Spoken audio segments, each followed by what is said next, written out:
Hello everyone, welcome back to Sawdust and Circuits. Today's tool is something most of us associate with high school biology class. Frogs, formaldehyde, and mild trauma. But what if I told you this might be one of the best precision assembly tools for miniature builders?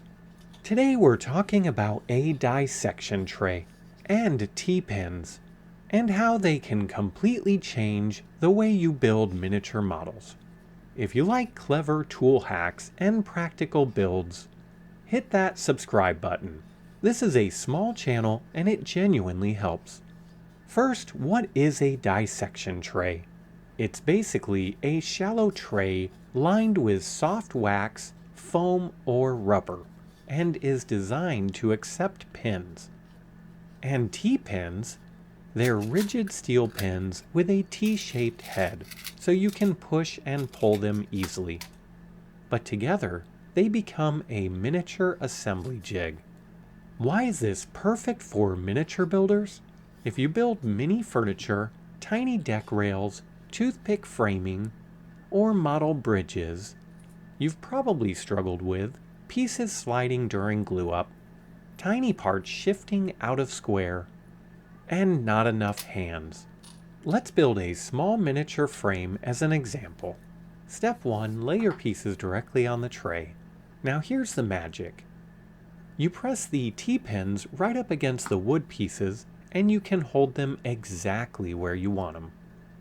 No clamps, no tape, and no balancing acts.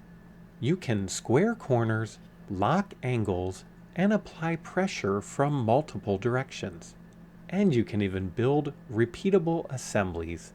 And because the tray accepts pins anywhere, it can become a fully adjustable fixture. It's basically a poor man's modular jig system. And when it gets too many holes in it, you heat it up and it heals itself. Every project is different, and this isn't a fixed jig. You create the jig around your project. Instead of squeezing parts with your fingers and hoping they don't slide, you can pin both sides and let the pressure stay consistent.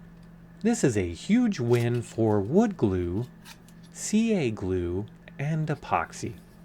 The tray keeps the glue off your bench, knife marks are contained, and it even keeps small parts from rolling away.